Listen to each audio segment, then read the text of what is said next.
হ্যাঁ আরো পাই গেছি, এটা মোটামুটি পাইনি।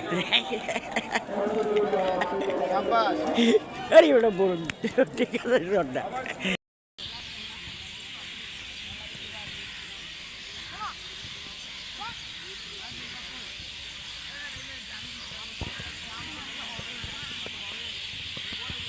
হুম হুম হুম হ্যাঁ, এরকমই করা। হুম হুম গোল।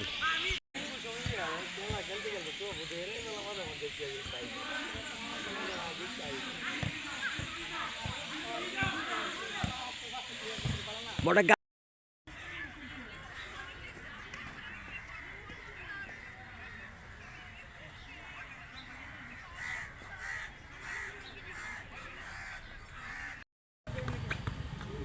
তোর না সব উঠছে উঠছে কি টিপ দিস না, টিপ না দিলে উঠছে।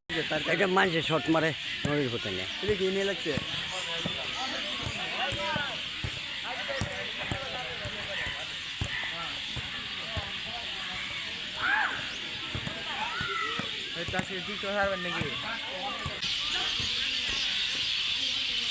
ধন্যবাদ তোমায়, অসংখ্য ধন্যবাদ। দেখেন ফুটবলটা কি ম্যানেজটা করছে।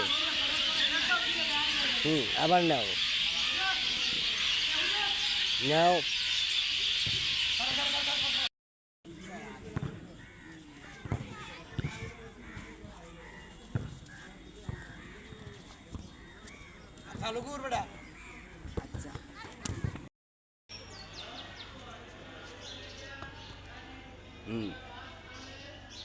আচ্ছা, ওর শর্টে আরেকটা বল দেখছে, কারণ নিলে ধরস।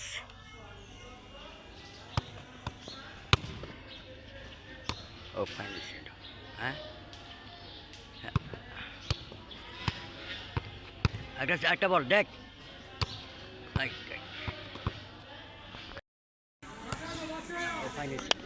এই সেটা কমে যায়।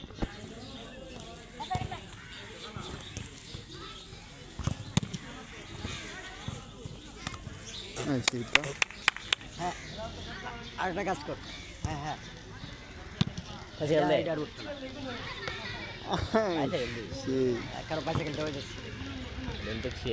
মানে স্বপ্ন তো হলো কঠিন স্বপ্ন।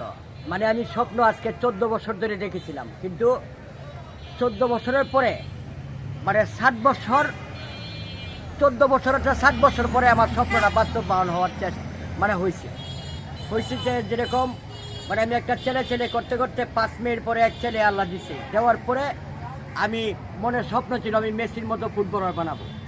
এরপরে 3 বছর বয়স থেকে ওই ছেলেকে মানে আমি 5 নাম্বার বল দিয়া প্র্যাকটিস করাইতেছি।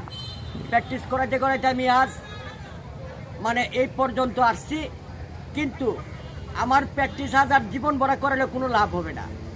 মানে আমার এই ছেলের প্র্যাকটিসের উপর সরকার দেখতে হবে, বাস্তবায়ন হবে যখন সরকার তাকাবে ওই ছেলেটার দিকে। ওই ছেলেটার প্র্যাকটিস দেখে যদি মানে মনও ভালো লাগে, তখন সরকার যেন ওই ছেলেটার প্রতি টাকায়। আমি কাকুলি মিনতি করে বলতেছি, কারণ ওই ছেলেকে আমি খুব গরিব মানুষ, মানে আমি যে তারা মানুষ করতে পারবো না। যদি দেশের লোকেরা চাইতে হবে, সুদৃষ্টি করে চাইতে হবে। তে আমার বললে কতই বলা যায়, কিন্তু বলার কোনো শেষ নাই। আমি সবার কাছে আমি মানে দোয়া চাই এই ছেলেটার জন্য। আমি সবার কাছে, সারা বাংলাদেশের সারা বিশ্বের কাছে আমি দোয়া চাই। তো আমরা পাড়াল উপজেলার যে একজন ক্ষুদে যে একজন ফুটবলার, তার স্বপ্ন যে মেসি যে স্বপ্ন, তারও সেই স্বপ্ন মেসির মতো সে একজন ফুটবলার হতে চায়। আজকে সেই রাহুলের সঙ্গে আমরা কথা বলে জেনে নেব তার যে স্বপ্ন। আপনার নাম, আপনার কি স্বপ্ন? মেসির মতো ফুটবলার হতে চাই। আমার নাম রাহুল বাবু। হ্যাঁ, আপনার মেসি, হ্যাঁ, আমি মেসির মতো ফুটবলার হতে চাই।